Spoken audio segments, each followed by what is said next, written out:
Welcome to Kiki's Talk Buffet. Let's talk it out. Okay, think about this image. A woodcutter, right? Totally exhausted, sawing away for hours. The saw is dull, the tree's barely marked, and you say, hey, why don't you sharpen your saw? And what does he say? He says, I can't. I'm too busy sawing. Right. It's, well, completely backward, doesn't it? It does. But how often do we kind of do that in our own lives? We get so caught up in the doing. That we forget to maintain the tool itself, us. Exactly. And that image, that's really the core of what we're exploring today, isn't it? This idea of sharpening the saw. It is. It's such a powerful metaphor for continuous self-renewal, self-improvement. And the key thing, the really counterintuitive part, is that sometimes slowing down Is actually the fastest way to make progress. Stepping back to invest in yourself. Yeah. So that's the mission for this deep dive. We're not trying to pile more onto your already busy life. No, definitely not. It's about being strategic, right? Investing in the most critical tool you possess. Which is you. So we're going to unpack this principle of balanced self-renewal, looking at 4 key areas. And this isn't just, abstract theory. It's meant to be a practical framework, something to help build sustainable effectiveness and, frankly, avoid burnout. Okay, what are the 4 areas again? We'll be looking at the physical, the spiritual, the intellectual, and the social-emotional dimensions. Got it. Physical, spiritual, intellectual, social, emotional, like keeping a complex machine running smoothly. You neglect one part. And the whole system starts to wobble. Exactly. Okay, so let's start with the physical dimension. This seems pretty foundational. It is. We're talking about the real basics here. Eating well, getting enough rest, and regular exercise. Right. But that last one, exercise, that's where a lot of us stumble, isn't it? That feeling of, I just don't have the time. That's a huge barrier for people, a really common feeling. So how do we get past that? Well, consider the actual time investment versus the return. Some research suggests that just, say, 3 to 6 hours a week. Okay, that sounds more manageable. Like 30 minutes a day. Exactly. Maybe 30 minutes a day. That relatively small investment can have a massive positive impact on the other 160 or so hours in your week. Huh. So it's not about quantity necessarily, but consistency. Precisely. Small, consistent effort yields disproportionately large gains in energy, focus, and just feeling more proactive. And it doesn't have to be complicated, right? You don't need a fancy gym membership or loads of equipment. Not at all. You can build the key components, endurance, flexibility, and strength with things you can do at home or just by getting outside. So endurance. That's like cardiovascular stuff, getting your heart rate up. Yep. Anything that challenges your heart and lungs, running, brisk walking, swimming, cycling, that builds your stamina. I remember a friend who was really into weightlifting. He always said the real growth, the muscle building, happened after the workout during recovery. He's absolutely right. When you lift weights, you create these tiny micro tears in the muscle fiber. Sounds painful. Well, it's the body's response that matters. During rest, it repairs those fibers, making them thicker and stronger than before. Okay, so stress followed by recovery equals growth. Exactly. And what's fascinating is that this isn't just physical. Think about emotional challenges, situations that test your patience, your resilience. So pushing through difficulty builds emotional muscle too. In a way, yes. You face the challenge, maybe feel stretched or uncomfortable, but by working through it, you build emotional strength, patience, the ability to handle more next time. So the takeaway is that growth often requires stepping just outside that comfort zone, physically or emotionally, and then allowing for recovery. Gently pushing, yes. But it's crucial, as you said, not to overdo it, especially when you're just starting. Right. You don't want to push so hard you get injured or just completely burned out and quit. Absolutely not. It's about gradual progress. Listening to your body, maybe getting advice from a doctor, physio, and building up slowly. Sustainable change. And maybe shifting your mindset about it, like if it's raining when you plan to run. Instead of seeing it as a reason to skip, maybe see it as, okay, this is a chance to build my willpower too. Double win. Huh? Okay, I like that. Now, you mentioned ripple effects. What happens when you consistently prioritize this physical dimension? Well, you start seeing tangible benefits. Your resting pulse rate might drop, you'll likely have more physical energy throughout the day, feel less tired. That alone sounds pretty good. But there's more. One of the most powerful effects is developing what some call the proactivity muscle. Proactivity muscle. Explain that. Every time you choose to exercise, especially when you don't feel like it, you're making a conscious choice based on your values, not just your mood or circumstances. So you're strengthening your ability to act based on principles. Exactly. And that ability, that proactivity, spills over into every other area of your life. It boosts self-esteem, confidence, your sense of personal integrity. You feel more in control. Okay, that makes a lot of sense. So the physical is like the engine. Let's Yeah. move to the spiritual dimension. This feels deeper, maybe more personal.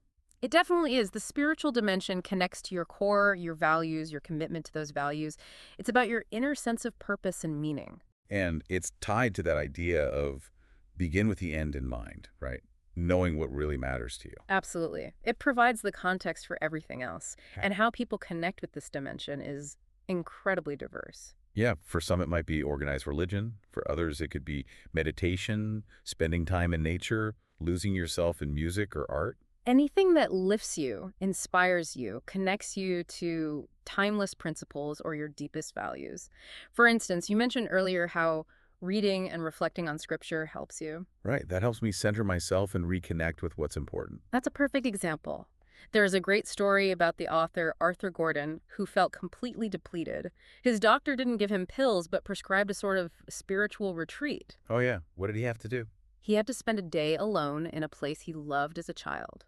Critically, no distractions, no phone, no books, no radio, just him and his thoughts, and he was given 4 instructions throughout the day. Okay, I'm intrigued. What were they?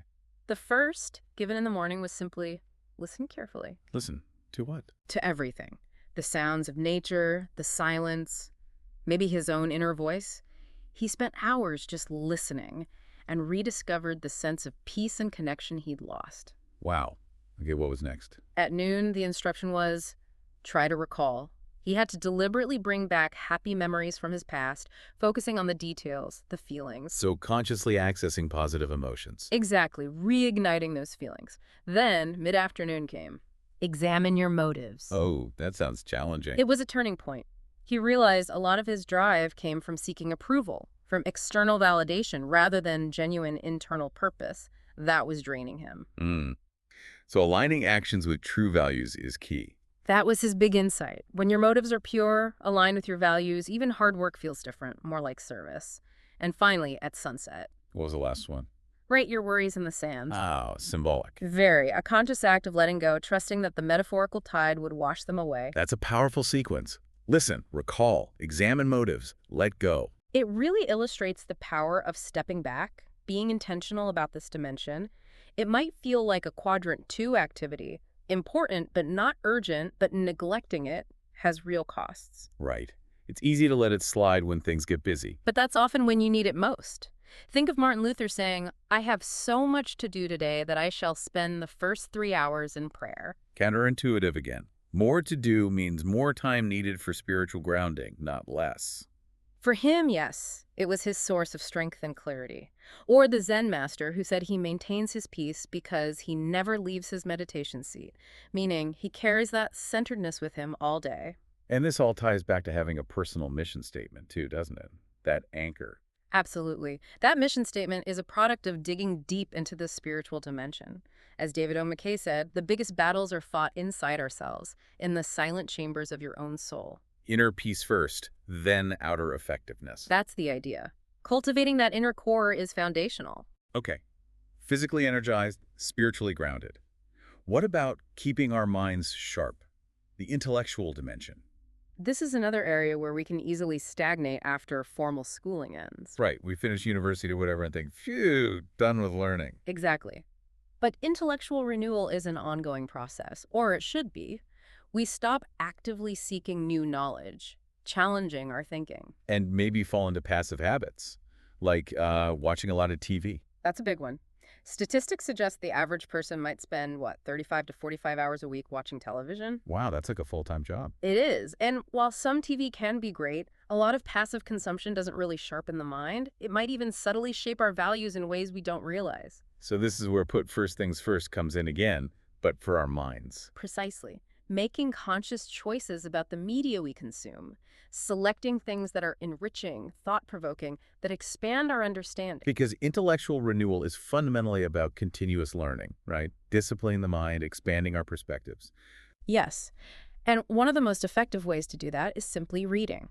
regularly reading good literature. Why literature specifically? It exposes you to different ideas, different worlds, complex characters. It stretches your vocabulary, your comprehension, your empathy. It connects you to great thinkers throughout history. So make time for reading, even starting small. Absolutely. Maybe aim for one book a month, then maybe one every 2 weeks, then maybe one a week if you can. The habit is key, there's that saying. Not to read is the same as being illiterate. That's the one. And be selective. Dive into classics, biographies, well-researched articles, things that make you think. Like applying seek first to understand to what you read. Really engage with it. Exactly. Don't just passively absorb. Engage, question, connect it to what you already know. What about other ways to stimulate the mind? Writing is incredibly powerful. Keeping a journal, writing down your thoughts, insights, experiences. It forces clarity.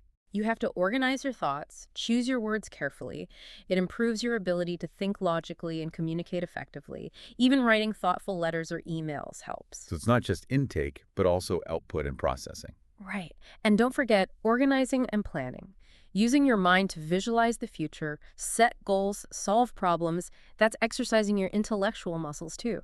It connects back to begin with the end in mind and put first things first. Imagination and logic working together. Yes. Think of these 3 dimensions we've covered, physical, spiritual, intellectual, as the foundation. They're about the daily private victory. Private victory. Mastering yourself first.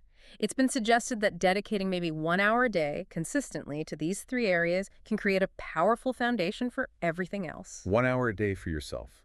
Sharpening those 3 edges of the saw. Okay, that leads us to the 4th dimension, the social and emotional.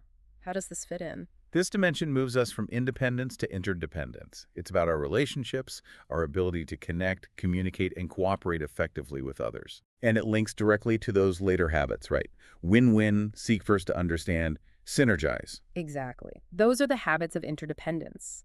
And notice it's social and emotional. The two are deeply intertwined. How so? Our emotions are largely developed and expressed through our interactions and relationships with others. Our feelings affect how we relate, and how others relate to us affects our feelings. Does this dimension require dedicated time like the others? Not always in the same way. You don't necessarily schedule social emotional renewal time like you schedule exercise. It happens in our daily interactions. Ah, so it's about the quality of those interactions. Precisely. It requires conscious effort and practice, especially if you're still working on building that solid foundation of personal independence we talked about. It reminds me of that famous optical illusion, the picture, where some people see a young woman and others see an old woman. That's a perfect analogy. 2 people looking at the exact same thing, the same situation, can have vastly different perceptions. And that happens in relationships all the time. All the time. So, applying the principles becomes key. How do we navigate those differences? We can strive for win-win outcomes. Seeking solutions that work for everyone, not just me. We can genuinely seek first to understand. Really listening empathetically to the other person's perspective, even if we disagree. And we can aim for synergy. Working together to find a third alternative, something better than either of us could come up with alone. But you mentioned earlier that doing this effectively isn't just about knowing the techniques, it requires something else. It requires inner security, emotional security. Yeah. If you're feeling insecure or threatened, it's very hard to genuinely seek win-win or listen empathically. You become defensive. So where does that security come from? How do we build it? It comes from several places. Living with integrity, true to your deepest values.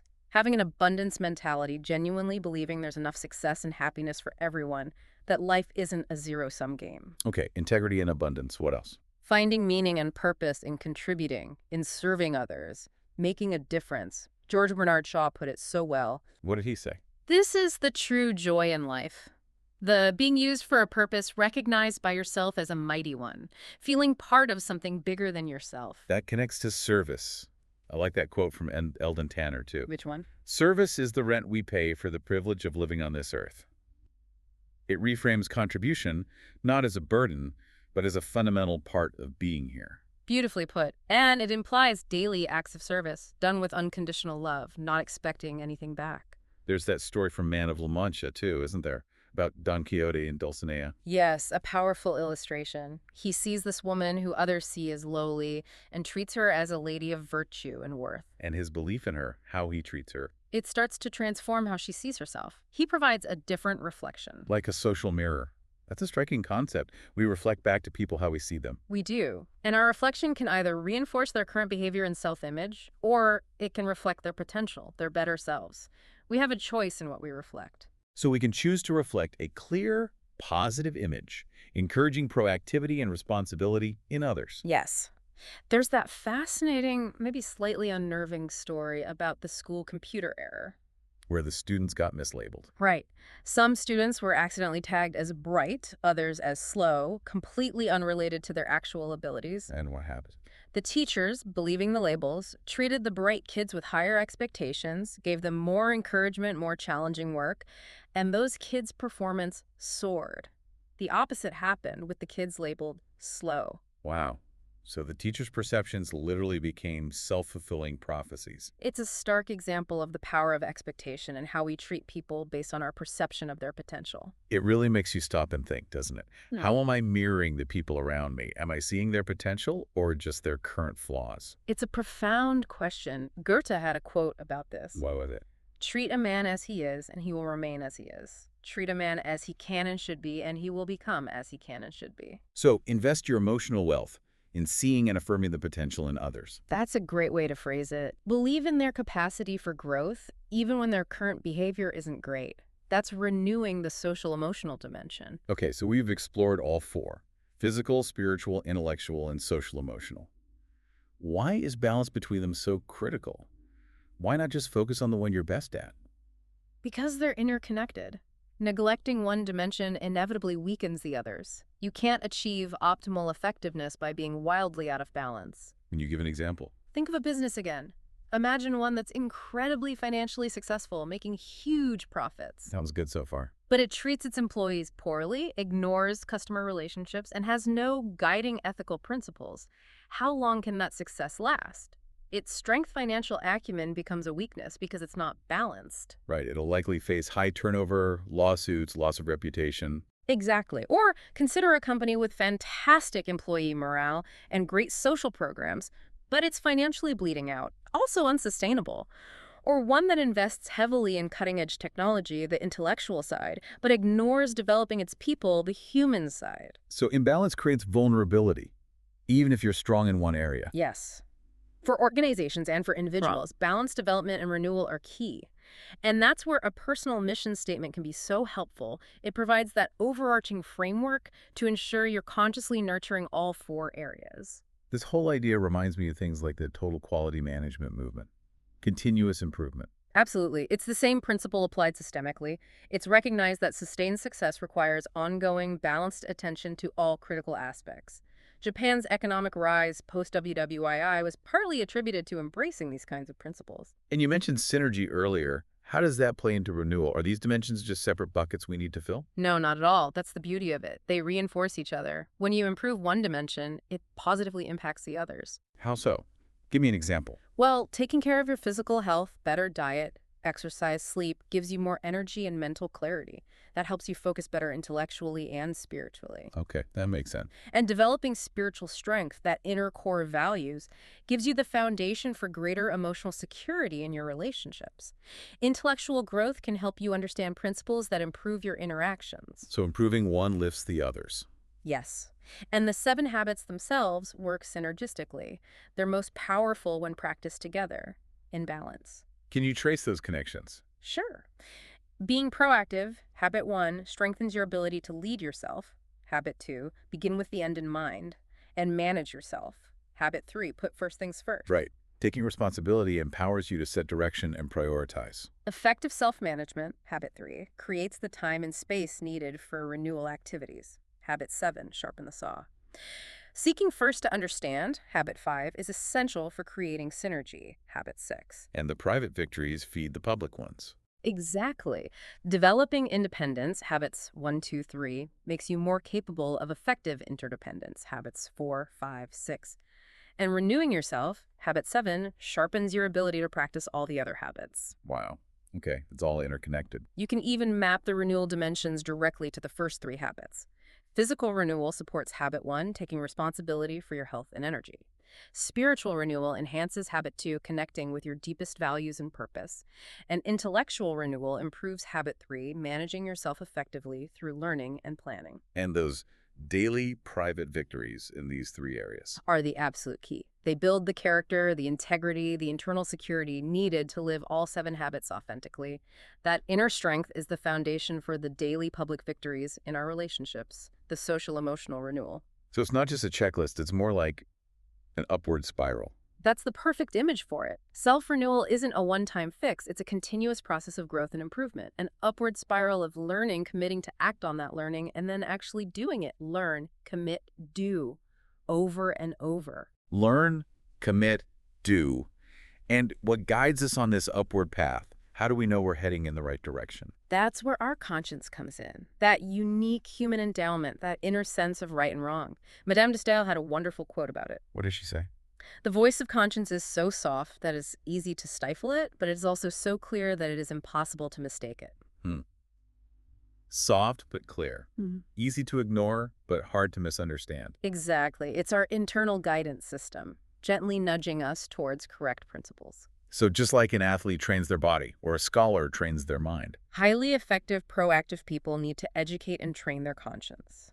How do you train your conscience? Through focused effort, by immersing yourself in wisdom literature, studying the lives of people who lived with integrity, by consistently acting in accordance with your understanding of right, even when it's hard, even when your conscience feels, well, immature, you strengthen it through use.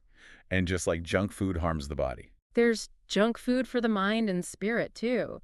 Things like obscenity, constant negativity, dishonesty. They can cloud our judgment, dull our sensitivity to that inner voice. And weaken that natural conscience? Yes. Sometimes replacing it with what's called a social conscience, where you're more worried about getting caught than about doing what's right. Dag Hammarskjöld warned about this. Another quote. He spoke about the danger of playing with the negative things within us, saying you can't nurture humility and pride simultaneously. You have to cultivate the inner garden, keep it clean. It seems like self-awareness is critical then. We have to choose our principles, our direction. If we don't, our potential just kind of shrinks. We end up merely existing, reacting, rather than truly living and growing. And the hard truth is there are no shortcuts on this path. No quick fixes for personal growth. None. It's the law of the harvest. You reap what you sow consistently over time. Principles are like natural laws. You can't break them. You only break yourself against them. So the path forward involves diligently engaging in this balanced self-renewal. Cultivating and, crucially, following your conscience. Which leads to a path of increasing freedom, security, wisdom, and personal power. But it requires that constant upward spiral. Learn, commit, do. Learn more, commit deeper, do better. Always moving upward. Wow. Okay, so wrapping this up then, the core message seems to be that this consistent, balanced renewal, hitting the physical, spiritual, intellectual, and social emotional buttons isn't just nice to have. No, it's absolutely fundamental. It's not a luxury. It's the principle that makes sustained effectiveness and a genuinely rich life possible. It really makes you pause and think, doesn't it? Which of those 4 areas might be getting a bit neglected in your own life right now? It's a really useful self-assessment question. Where could you invest a little more energy? Definitely. And maybe a final thought for everyone listening, building on that upward spiral idea. Consider the small daily choices you're making, how you treat your body, how you feed your spirit, how you engage your mind, how you connect with others. Are those little choices sharpening your inner saw, or are they slowly dulling it? And maybe more importantly, what's one small change, just one thing you could start today to begin your own upward spiral of renewal?